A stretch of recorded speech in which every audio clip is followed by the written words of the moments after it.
Assalamualaikum warahmatullahi wabarakatuh. Perkenalkan, nama saya Sahma Salata Miftahul-Janah. Saya dari Pendidikan Ekonomi 2020 kelas B. Di sini saya akan mencoba menjabarkan materi dari pertemuan 3 Pendidikan Pancasila, yaitu tinjauan historis Pancasila, hubungan Pancasila dengan proklamasi dan Undang-Undang Dasar 1945. Ya, seperti yang sudah kita ketahui, mungkin sejak kita menginjakkan kaki di sekolah dasar, menempuh pendidikan dasar, kita selalu ditanamkan bahwa Pancasila merupakan satu-satunya ideologi yang dimiliki bangsa Indonesia.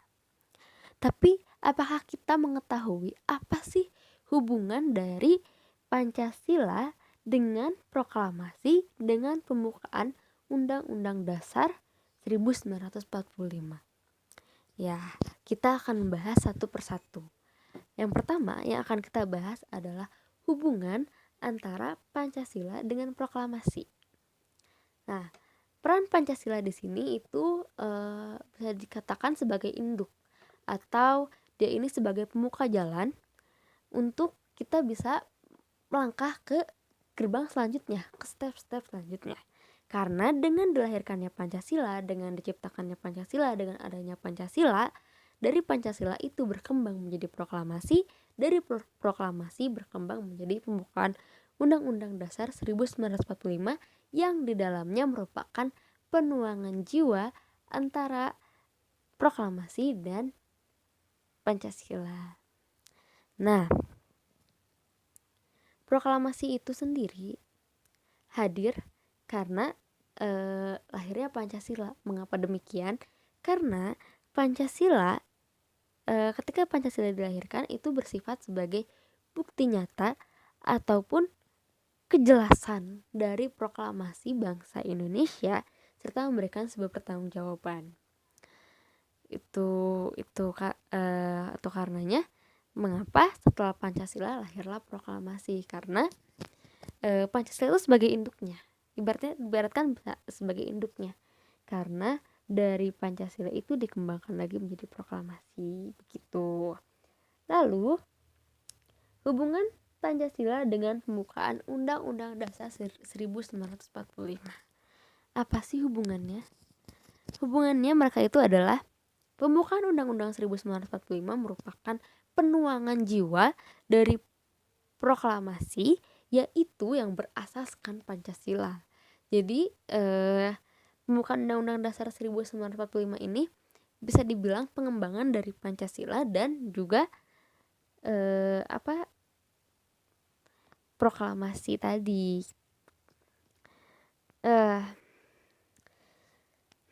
Lalu apa sih hubungan dari pembukaan Undang-Undang Dasar 1945 dengan proklamasi? Nah, ini akan kita bahas lebih jelas.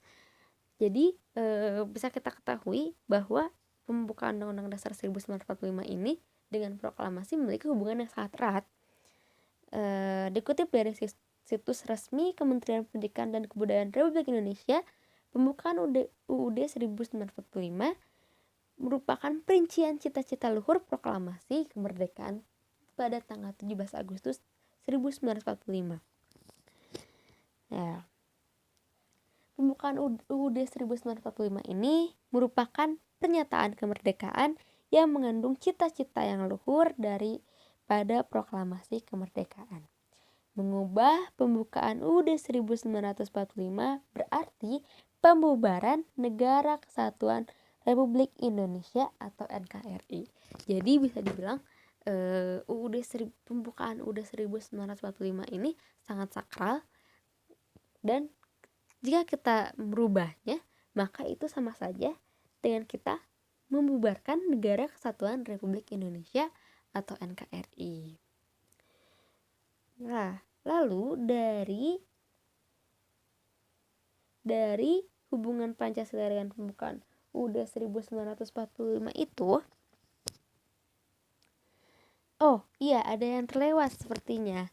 Kenapa sih UUD 1945, lebih tepatnya pembukaan UUD 1945 tidak boleh dirubah? Karena pembukaan UUD 1945 memiliki syarat unsur mutlak sebagai status fundamental norm. Jadi pembukaan UUD 1945 itu merupakan bagian fundamental dari undang-undang yang lainnya yang tentunya berasaskan pada Pancasila, pada nilai-nilai Pancasila. Lalu dari undang-undang dasar itu nanti muncullah tata urutan perundang-undangan. Apa saja sih tata urutan undang-undangan? Ya, seperti yang kita ketahui, mungkin bisa dibuka dalam UU nomor 12 tahun 2011, bisa searching. Di situ ada Undang-Undang Dasar Negara Republik Indonesia, jenis dan hierarki peraturan perundang-undangan di Indonesia. Itu diatur dalam UU nomor 12 tahun 2011 ya.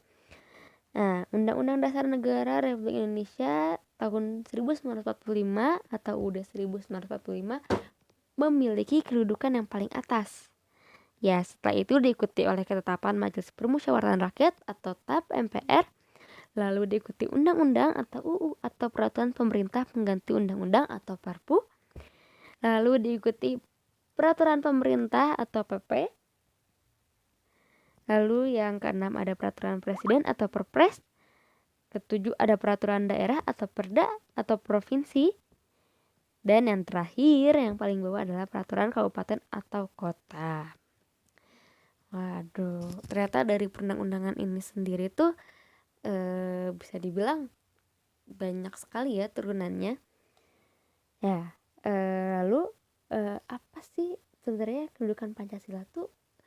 Setelah kita mengetahui tadi dari apa hubungannya, lalu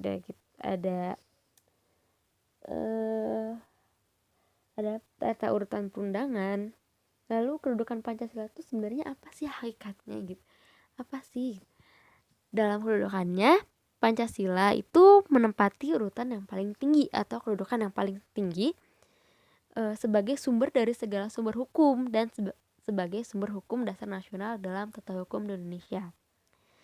Jadi semuanya itu harus berasaskan pada Pancasila dan harus berpegang teguh pada nilai-nilai Pancasila. Entah baik itu hukumnya, baik itu normanya, semua itu harus berdasarkan atau berasaskan dari Pancasila itu sendiri. Jadi harus mengandung nilai-nilai dari Pancasila itu sendiri. Mungkin cukup sekian yang bisa saya sampaikan. Kurang lebihnya saya minta maaf. Jika ada yang keliru, boleh ditegur saja di kolom komentar. Mungkin cukup sekian dari saya. Saya ucapkan terima kasih. Wabillahi taufiq wal hidayah. Wassalamualaikum warahmatullahi wabarakatuh.